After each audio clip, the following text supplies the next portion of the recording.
Halo teman-teman, selamat datang di YouTube channel aku. Nama aku Widi, dan terima kasih banyak buat kalian yang sudah klik video ini. Seperti yang sudah teman-teman baca di judul, kali ini aku akan membahas sebuah kasus yang sempat menggempakan negeri jiran, Malaysia. Kasus ini sempat besar karena konon melibatkan salah satu orang penting di sana. Dan seperti apa kisahnya? Tanpa menunggu lama-lama, mari kita langsung aja ke ceritanya.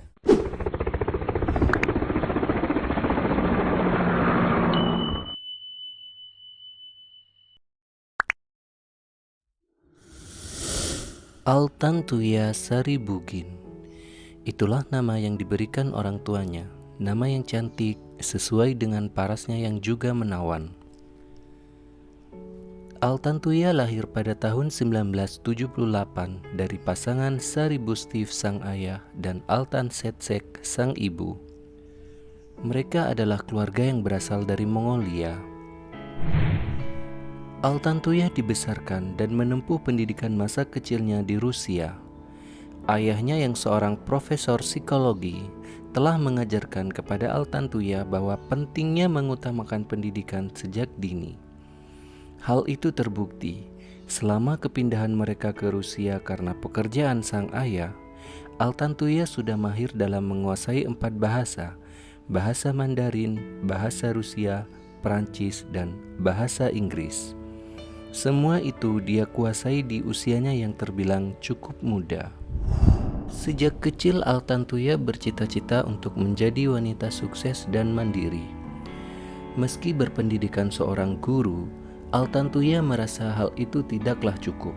Dia ingin mengembangkan talentanya yang lain. Hingga pada tahun 1990, Altan Tuya memutuskan untuk kembali ke kampung halamannya dan menetap di Mongolia. Di sana kemudian dia bertemu dengan seorang penyanyi tekno yang cukup terkenal di negaranya. Pria itu bernama Madai.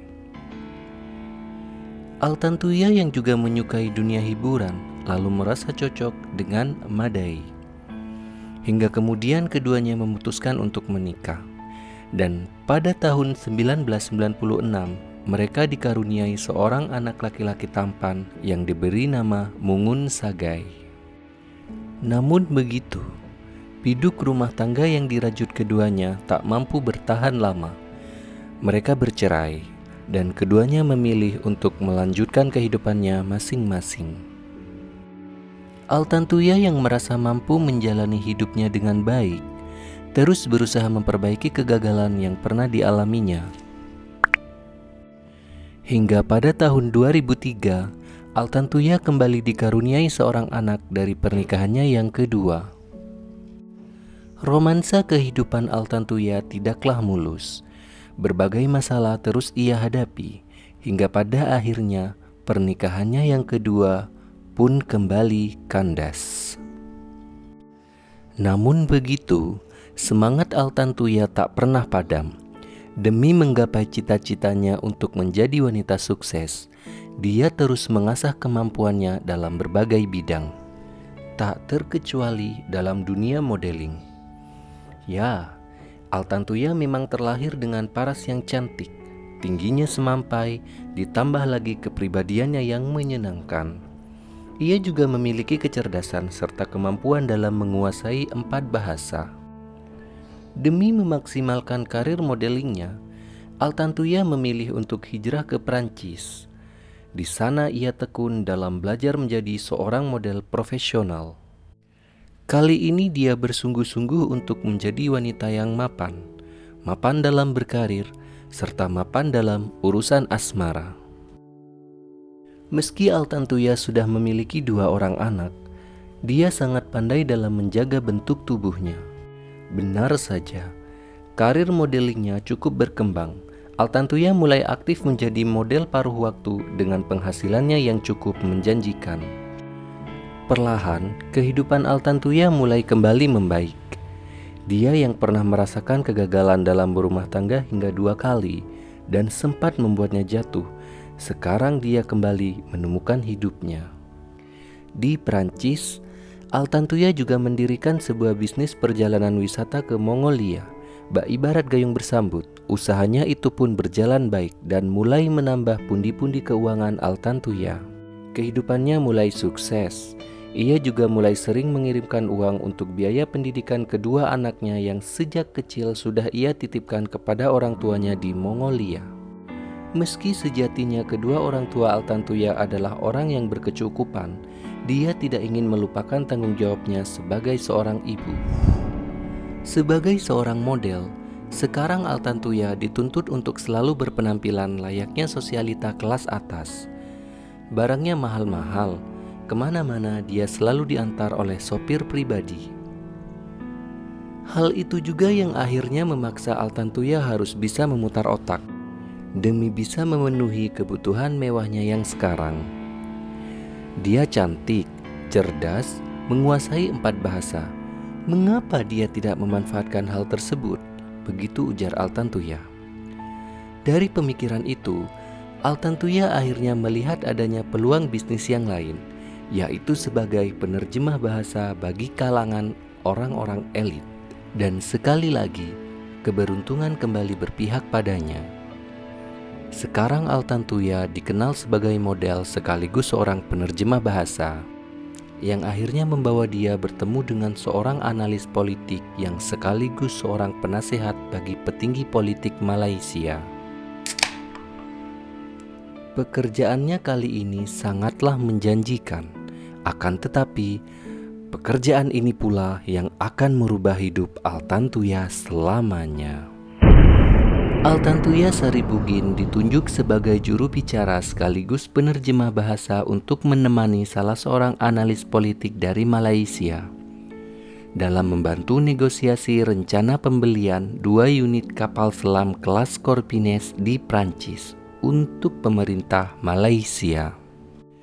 Tentu, proyek yang sangat besar bagi Altantuya, dan sejak saat itu Altantuya mulai aktif berkunjung ke Malaysia.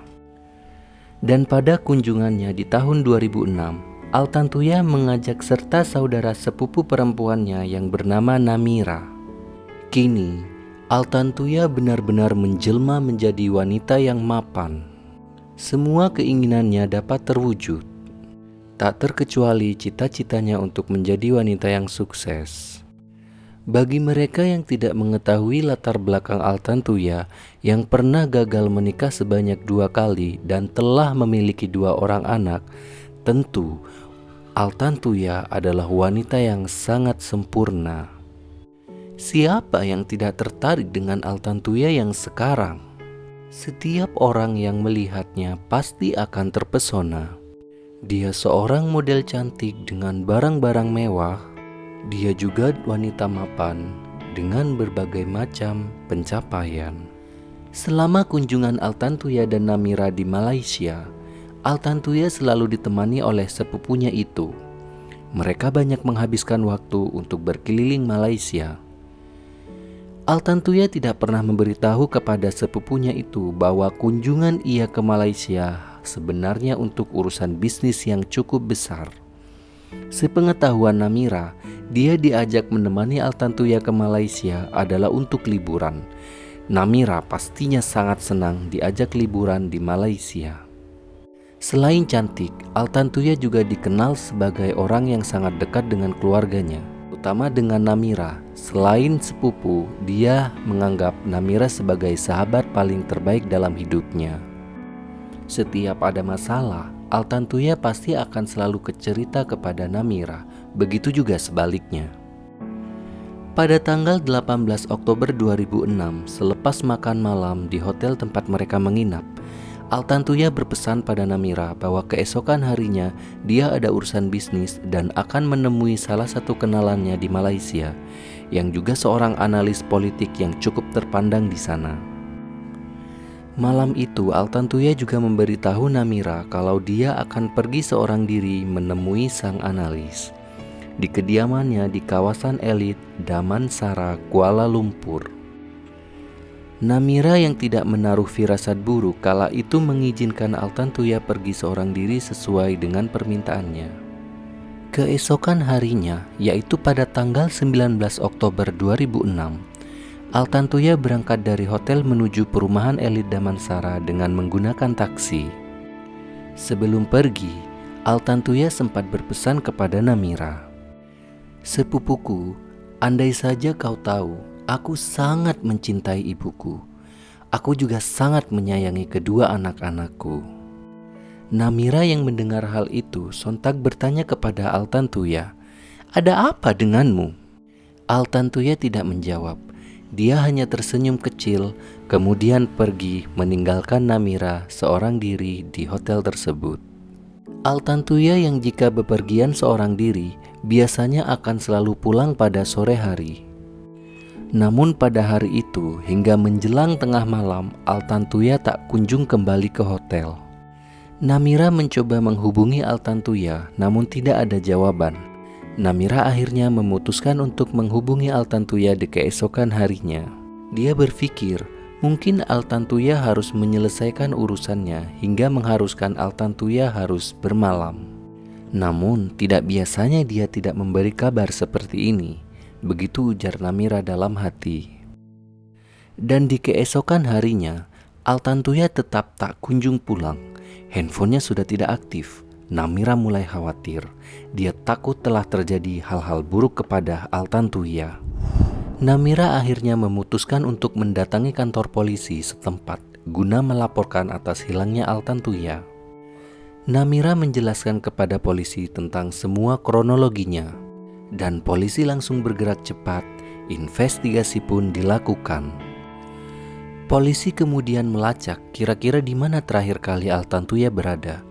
Benar saja, Altantuya diketahui terakhir kali berada di kawasan elit Damansara, yakni di sekitar rumah sang analis pertahanan, yang sekaligus seorang penasehat bagi petinggi politik Malaysia. Namira juga menjelaskan bahwa hari itu Altantuya sedang ada janji dengan sang analis di kediamannya. Namira berharap agar polisi segera mendapat petunjuk jelas tentang di mana posisi Altantuya berada, dan tentunya berharap agar sepupunya itu segera kembali. Namun, apa yang terjadi berikutnya adalah fakta mengerikan yang harus diterima Namira dan juga seluruh keluarga Altantuya, sang model cantik asal Mongolia. Beberapa hari kemudian, polisi mendapatkan laporan dari beberapa saksi bahwa telah terjadi keributan di depan kediaman sang analis terpandang, yaitu pada hari hilangnya Altantuya. Penyebab keributan tersebut adalah seorang wanita cantik yang diduga kuat bahwa itu adalah Altantuya.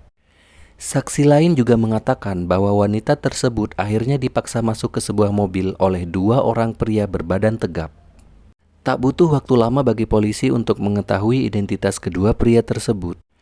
Karena pada tanggal 26 Oktober yakni 7 hari setelah kasus hilangnya Altantuya, polisi Malaysia menangkap Azila Hadri yang merupakan seorang mantan inspektur dan Sirul Azhar yang merupakan rekan dari Azila Hadri. Setelah polisi melakukan interogasi yang cukup lama, akhirnya keduanya mau mengakui dan memberikan sebuah pengakuan yang akan menggemparkan seluruh Malaysia. Altantuya Saribugin dibunuh. Kepada polisi, keduanya mengatakan bahwa pada hari itu mereka yang sedang bertugas di kediaman sang analis membawa paksa Altantuya yang telah membuat keonaran. Mereka memaksa dan menyeret Altantuya ke sebuah hutan di dekat Subang Dam Shah Alam. Di sana kemudian keduanya menghabisi nyawa Altantuya.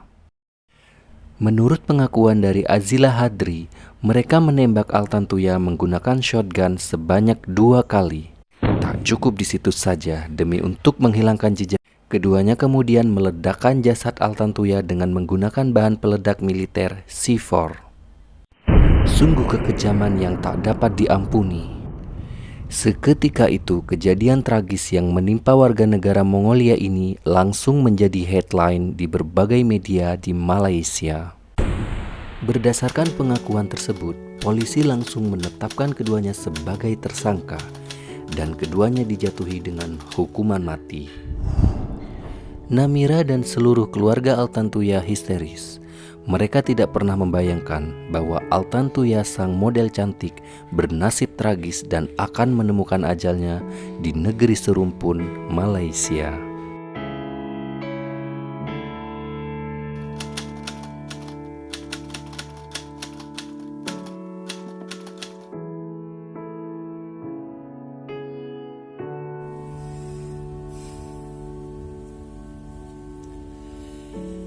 Semoga kita bisa mengambil pelajaran dari kasus ini. Dan buat teman-teman yang suka dengan cerita-cerita seperti ini, tinggal subscribe aja. Dan aku Widi, sampai ketemu di cerita selanjutnya.